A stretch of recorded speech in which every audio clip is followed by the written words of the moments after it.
ունենալ։ Շնորհակալություն։ Հաջորդ հարցի համար Էդգար Ղազարյան։ Մի քանի հարց փորձեմ արագ ձևակերպել։ Ձեր կենսագրությունը ներկայացնելիս ոնց որ թե մի դրվագ զեղչվեց, որը կա Վիկիպեդիա բաց հանրագիտարանում։ Ես այնտեղ կարդում եմ, որ 2022 թվականից, այսինքն այն պահից, երբ որ դուք եղել եք առողջապահության հարցերի հանձնաժողովի նախագահի տեղակալ, դուք սովորում եք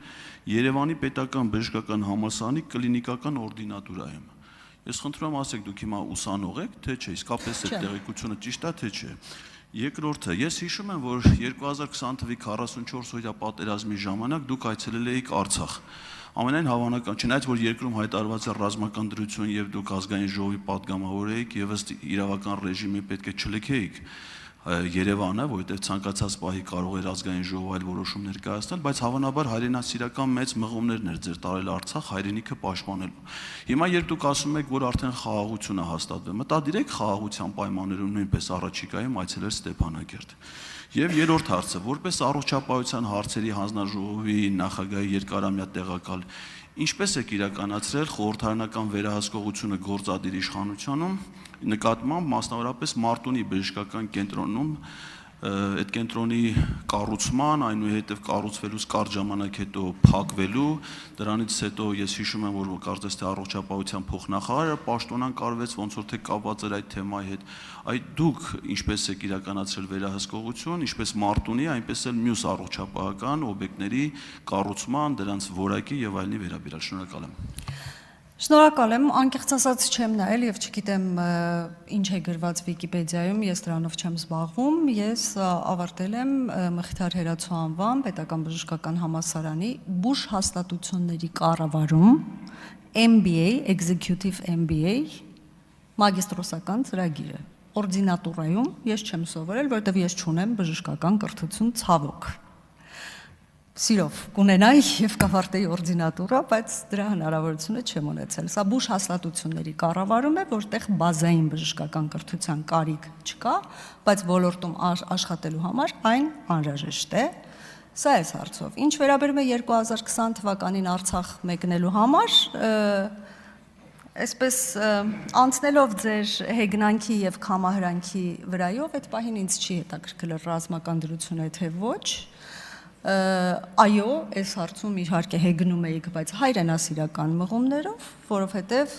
օգնող ձեռքի կարիք կար, ոչ թե հայրենիքը պաշտպանելու, ես չունեմ զինվորական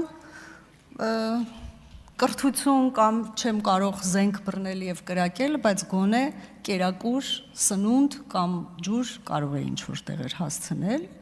եւ մնացած իրավական հարցերին չեմ կարող անկեղծ ասած պատասխանել, ազգային ժողովը այնուամենայնիվ նիստ չի գումարել, գումարելու ընթացքում էլ այդ բացակաները էական դեր չէին խաղա։ Եվ երրորդ հարցը խնդրում եմ հիշեցնեք։ Հա, Մարտուն, այո, շնորհակալություն։ Ես կարծում եմ ձեր հարցի մեջ կար նաեւ պատասխանը։ Այն որ հետո բազմաթիվ հարցեր կարգավորվեցին, այն որ հետո բազմաթիվ գործող անձինք պատասխանատվություն կրեցին, բնավ չեմ խոսում առողջապահության փոխնախարարի մասին, որովհետև իմ թերևս ամենասիրելի փոխնախարարներից մեկն է եղել,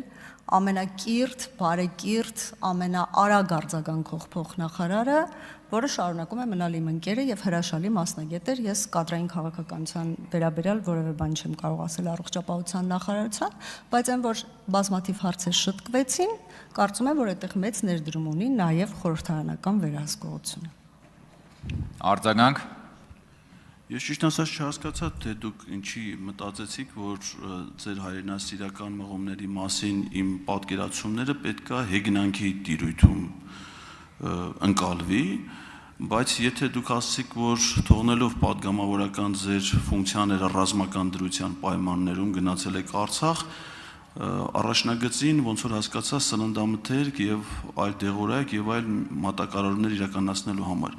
որ ռազմաճակատի որ հատվածում եք իրականացրել այդ մատակարարումները, այսինքն պաշտպանական որ շրջանում եք իրականացրել սննդամթերքի մատակարարում առաջնագծում ծառայող զինվորներին։ Շնորհակալ եմ։ Շնորհակալ եմ ձեր հարցի համար, թույլ տվեք այդ հարցին չպատասխանել, բայց կվերադառնամ ձեր նախորդ հարցին, որը ես բաց թողեցի, բայց հիշեցրեցիք։ Այն հարցին, որ այսօր արդեն կրկին խաղաղության պայմաններում կգնաք Արցախ թե ոչ, հնարավորության դեպքում բնականաբար չեմ բացառում։ Շնորհակալություն։ Ագնեսա Խամոյան։ Շնորհակալ եմ, Տիկին Բադալյան, նախ խնդրում եմ մեզ ներկայացրեք, թե ինչպես ի վերջո ԿՊ-ի այսպես տեխնացուն դարձակ, որովհետև նախորդ գումարման նաև խորհրդարանում մենք տեսել ենք այդ ընթացքը, երբ որ դուք հրաժարվում եք առաջադրվել, նեղացել եք, չգիտեմ, ոնց ի վերջո ձեր վրա կանգ առավ տեխնացությունը, ինչպես դուք այս անգամ ցանկացաք ղեկավարել հանձնաժողովը, որովհետև նախորդ տեխնացուի դեպքում հայտարարել եք, որ նման ցանկություն չունեք, ինչա փոխվել ձեր մեջ։ Երբ որ դուք ասում եք Տիկին Բադալյան, որ առաջ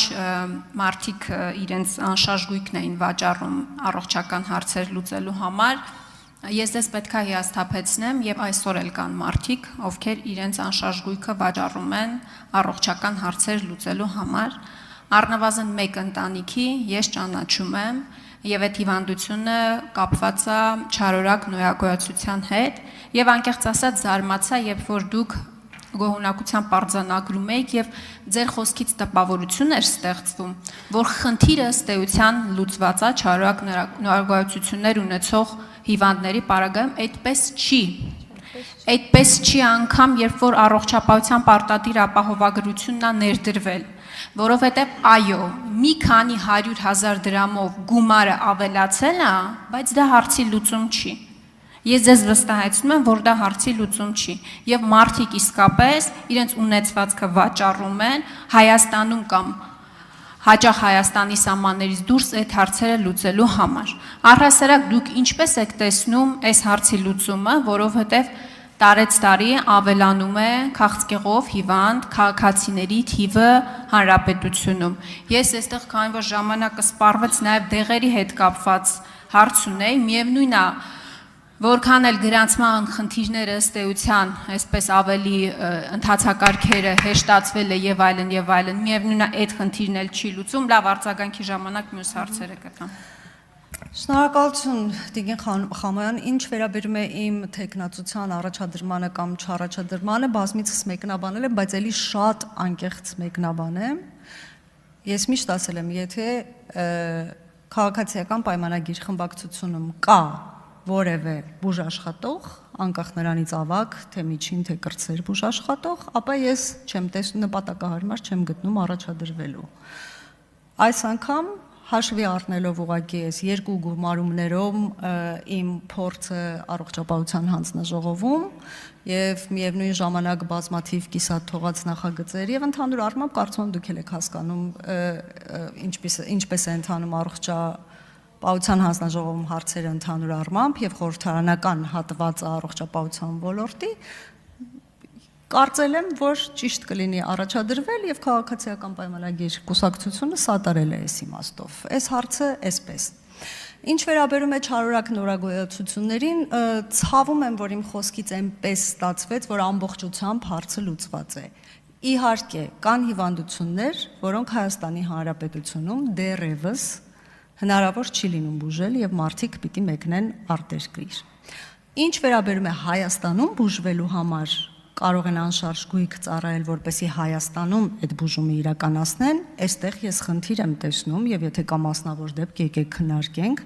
որովհետեւ նույնիսկ մինչեւ առողջության ապահովագրության ներդրումը